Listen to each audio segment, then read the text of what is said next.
After almost 40 hours of driving, which included a stop at O'Reilly Auto Parts because idler arm's loose. Pulling into Omaha our first night with an almost flat tire. They're not supposed to look like this. No. For some reason the wind came out of it. And lots of coffee. Hi. Comparing gifts. We finally made it to our cabin in Silverthorne, Colorado.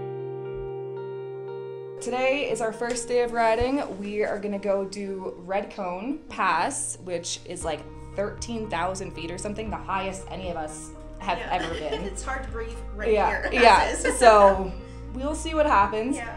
But it looks like in order to do it, you have to loop another trail called Handcart Trail, which is a shelf road. So we'll see how this goes. But yeah, come along for the ride.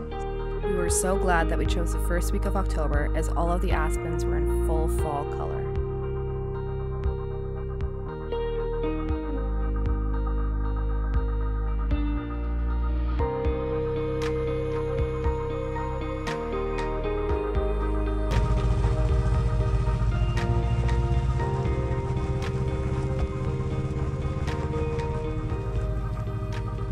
We were talking to some locals that were here. They said that Red Cone is a one-way. You can't go into Red Cone from Webster Pass. You have to go into it from Handcart. So we go run the shelf road for Handcart, and then we go and run Red Cone. Cool. Yeah, they said you only do it if you're brave, so we'll see what that's about. We're brave. Yeah. Brave. Hey, good thing I'm not driving. Oh, jeez. Whew, Steve's filming today. Yep. I'm filming.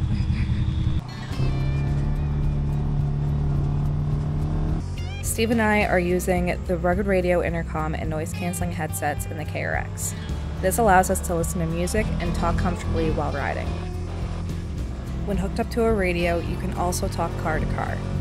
This was great because I had Onyx Off-Road open on my phone and was able to guide Lachlan as to where to go. Webster Pass Trailhead. There we go, I guess. Webster Pass is a scenic and fairly smooth trail that leads to a hub for a bunch of other trails in this area.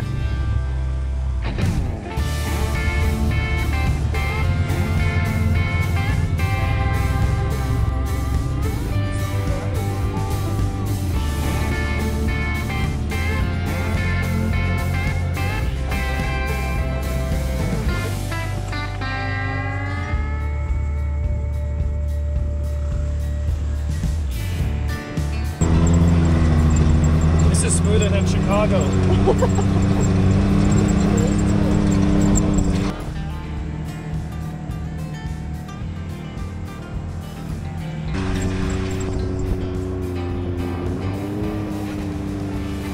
Wow, look at the switchbacks all the way up that mountain up there. Wow. After taking our time and enjoying the scenery, we finally made it to the beginning of Handcart Trail and got our first glimpse of Red Cone.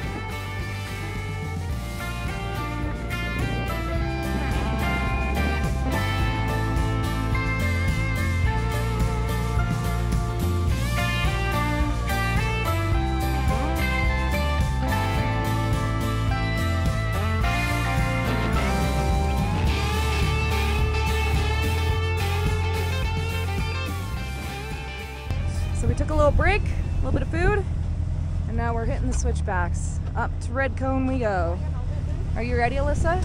I am ready. You ready, Lachlan? Born ready. Born ready. You ready, Steven? Ready. Ready. We're all ready.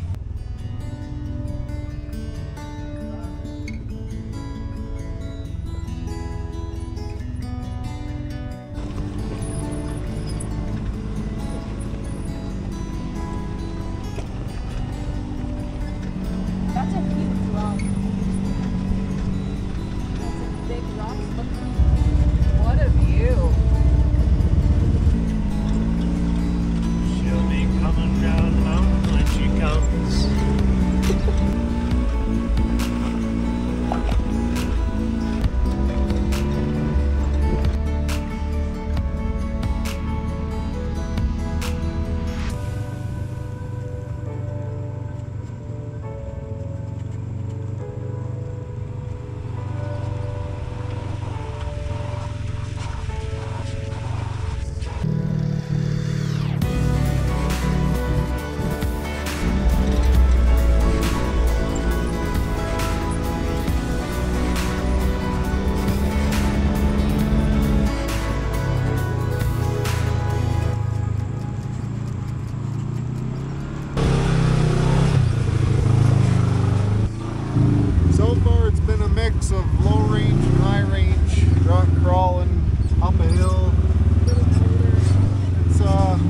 Nothing crazy, nothing challenging. We're still on two-wheel drive, but we're climbing.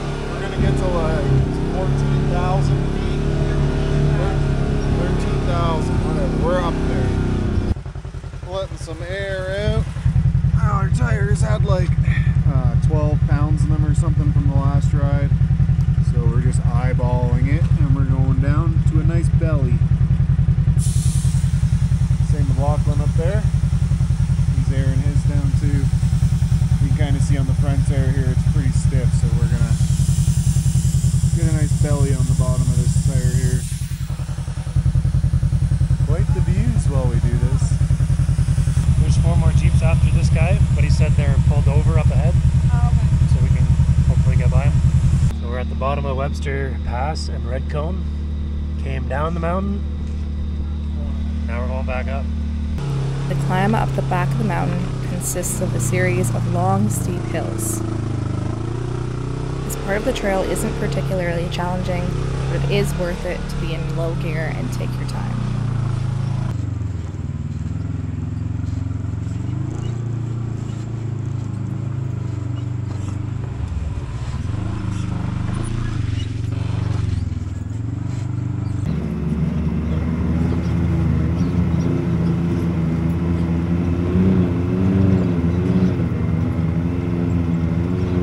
Stopped to let Lachlan cool down. The Can-Am was overheating. Back to West Virginia problems. Pickle time. Pickle time. Steve's got some chips. It's a Can-Am thing you wouldn't understand. Does not like elevation. No, evidently. It's a fucking hot day too. It is, it's toasty, yeah. We're at like 10,000 feet or something. So we got 3,000 more to go up here somewhere. Been a pretty fun trail so far. A little bit of everything. You can only imagine how rough it is in a Jeep. Oh yeah. Holy moly. How was your first Nara pant experience?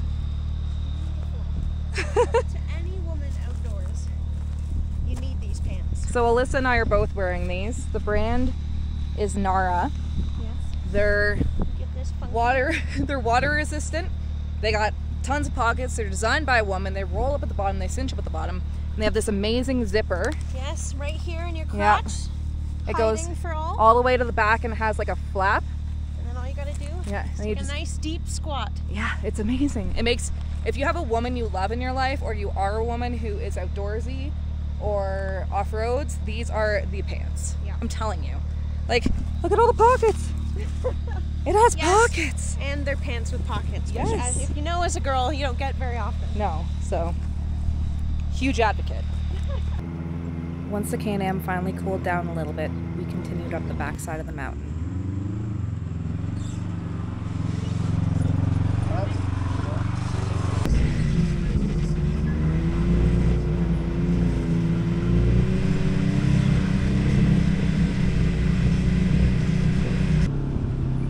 As we got above the tree line, we noticed the machines were really struggling to breathe and we were losing a ton of power. Alright, so we're climbing this Red Cone Ridge. I got out just to get you guys some outside footage here. I mean, on the camera it looks flat, but I can assure you it ain't flat. Look at those views.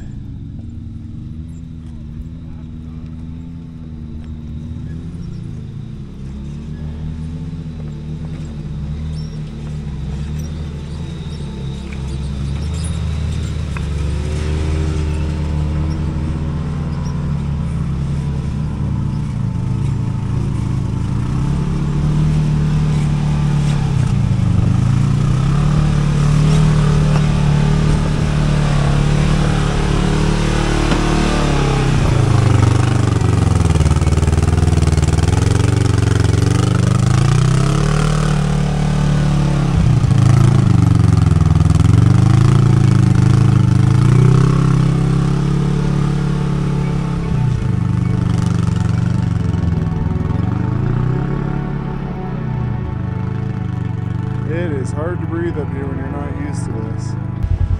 You really gotta hand it to the camera guy. Look at him. It's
Redcone Peak.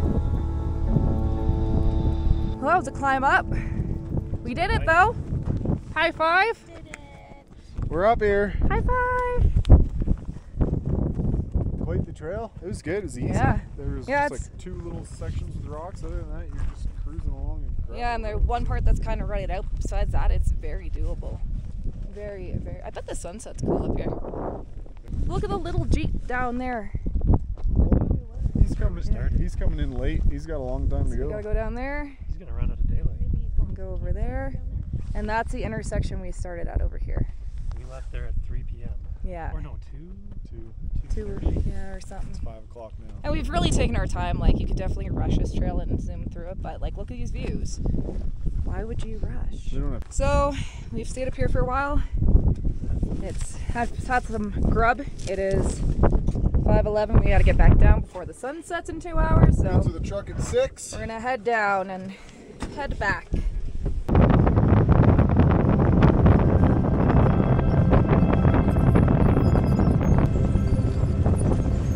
This is steep.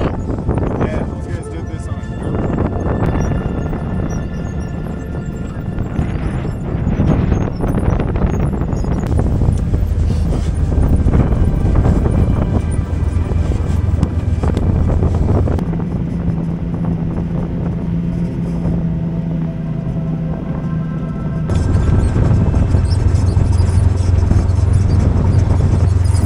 It's just so pretty to look at. It puts life into a different perspective.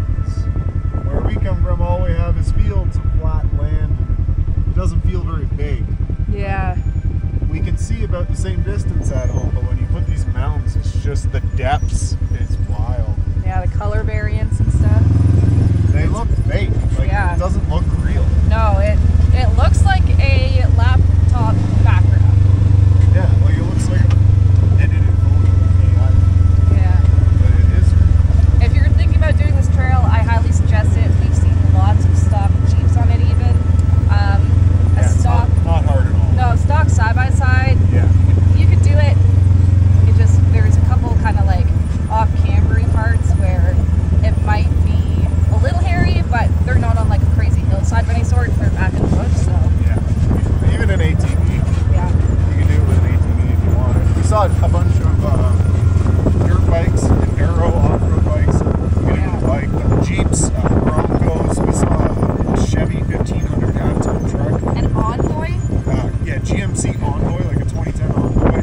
So there's a bit too out here. It's not a challenging trail by any means. It's just that the views are absolutely stunning. Hill off with one there. So you probably can't tell on this camera, but these are like big washed out potholes, probably from people without lockers and stuff spinning trying to get up. It's a one-way trail, but we saw a lot of people go up it backwards, even though the sign right here says do not enter one way. This is crazy steep for that side by side I've gone up this one Yeah. too. Holy. Oh, I got it on video. He was freezing. Feels sketchy going this slow down it. Tomorrow we're probably going to go up on that mountaintop up over there, and then there's even more trails on the other side of that.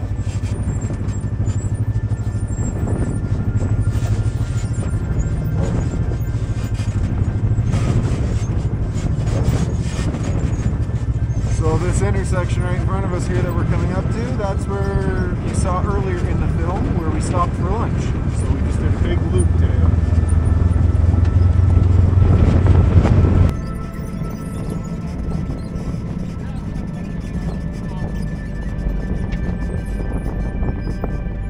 So we made it to the top. Now we're back at the split. And we're gonna head back down to the truck.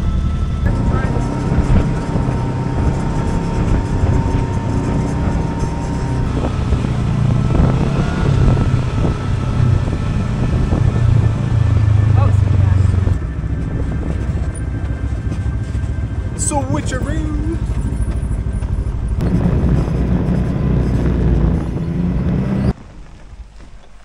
And we're back to the trailer. Made it in okay time. It is 6:03. Look at all the sauce on my arm. Now here's a mess. Yeah, I know. So I think all in it probably took us, what time did we start? Like probably 1. I would say we were here in the parking lot at around noon. Yeah. But by So the time we 12:30 actually noon or took 1ish. off. So like 5 hours. Yeah. Not bad. Not bad. This area has a ton of stuff, so if you do want to do multiple trails, come Start early in the day. Yeah. Don't do what we did. It was beautiful in the sunset though. Oh yeah. If you want to hang around, like there were people going in as we were coming out. So if you know these trails well, you could probably go in and get it done in like 2 hours. Yeah. And hang out in the sunset and like watch the sun set over the mountains, because that's the way that the trails are, and then the sun setting from over there. So you would get a really good view from Red Cone. So always an option. But we're gonna load up, fill up with fuel, go get some food, and then Something warm to drink. something For freezing. yeah, something warm. Bring jackets, and then we'll be back tomorrow. We're out of here! We in fact did not return the next day. We decided to do Wheeler Lake instead, which was equal parts beautiful and challenging. So if you're interested in seeing this trail, don't forget to like this video and subscribe for more. Thanks for watching!